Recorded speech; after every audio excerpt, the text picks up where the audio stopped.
Hello, Todd. How you doing today? I'm great, thanks. How are you? I'm excellent. It's great to be speaking with you. Thanks for having me. Let's talk about the new book, Traveling Soul. Can you tell the listeners a bit about the book and I guess why you decided to write it after all these years? Well, the book is basically a story about my dad's life, but it actually goes back a couple of generations before him to speak on the woman who I think, besides his mother, could have been the biggest influence on him in his life, and that was my great-grandmother, his grandmother, Annie Bell. And she went by the Reverend A.B. Mayfield and owned a church called Traveling Soul Spiritualist Church, which is where my father got his start and met a young Jerry Butler, who also became influential in his life later. Well, it seems like Curtis was somewhat of a private man, I guess, so this book is really exciting for his fans, for sure. Yeah. And I wrote the book just because, I think it's an incredible story, just first of all. And I also felt that people knew him through his music, but because he was so private, that there were a lot of things that people didn't know or couldn't know, and that I think they would appreciate in just finding out who this man was, who the person was behind all of these songs, and how he came to write such music. And I think it's a good job. It's an honest look. It's coming from a good place in my heart, though, so I think that shines through, and I told the story as I knew it, warts and all. So I think it's very interesting, and I think it's a great read, just me personally. No, definitely. And Curtis, his career was pretty rare in the fact that he had so much success, as a part of a group of obviously the Impressions, but then his solo career was huge as well. He's kind of have like two different chapters there, a lot of ground to cover, I'm sure, for writing the book. Right. I mean, it's so much that he did. He was so well accomplished and so prolific in his writings. And to me, it's just an amazing story. And we've always been very, the family, and even my dad have always been pretty modest about, who he was and what he had accomplished. But it was quite remarkable, especially in a business like the record business. It's just really remarkable what he was able to accomplish, and I wanted to share that with the world. Yeah, I don't know if everyone kind of stops and realizes all the stuff he actually did behind the scenes as well. You mentioned his own record label and had the production company, and just really did a lot of stuff, obviously, for a social commentary as well, for civil rights and that in that time. So, I mean, he was definitely one of a kind. Absolutely. And some folks feel that he's underappreciated because maybe he didn't have as many crossover or pop hits as some Motown stars did it or what have you. But I mean, if you look at the body of work and what he did over such an extended amount of time, it's there are only a handful of people, handful of artists that could kind of claim some of the same territory. It's highly rare and highly unusual.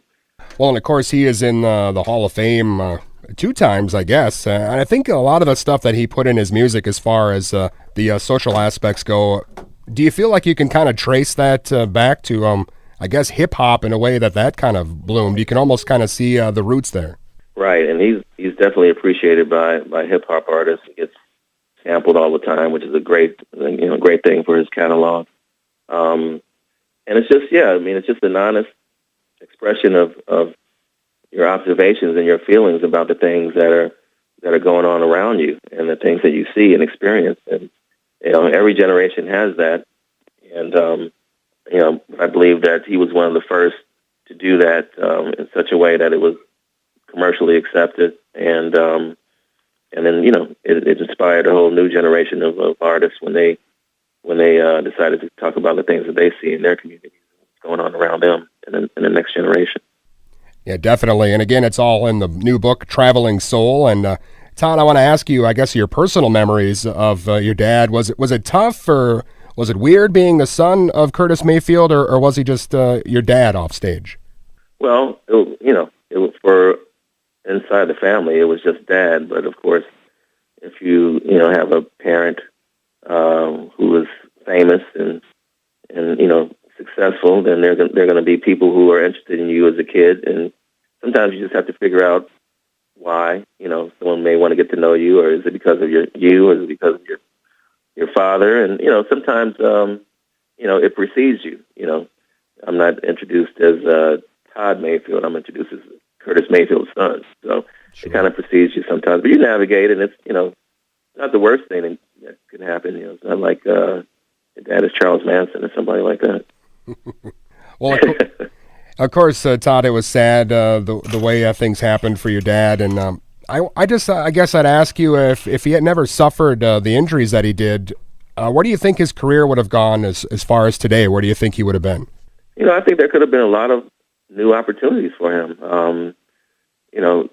Because of his stature and his track record and success. I know that he would have had other opportunities, whether it was recording new music or doing other tours, or maybe TV appearances, maybe some acting. So I think there could have been many more opportunities for him, and he was motivated, and he was he had the energy. He was ready to kind of get back out there after taking a break, and so it was a big disappointment for all of us, and it was a tragic event for our entire family, and it just changed the course that we were all on, but. You survive, and you just have to keep on going forward.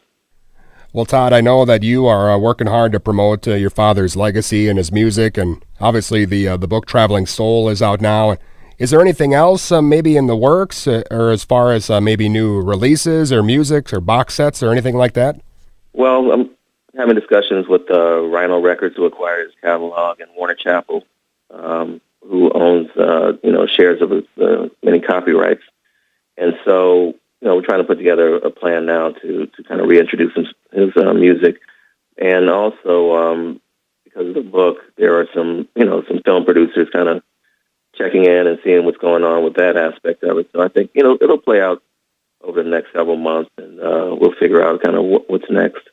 Excellent. Yeah, the film would be great. Obviously, his story would be great on screen. It worked for James Brown, and as you mentioned, Curtis Mayfield definitely is a name that is up there with those guys. So that'd be great if something like that were to happen.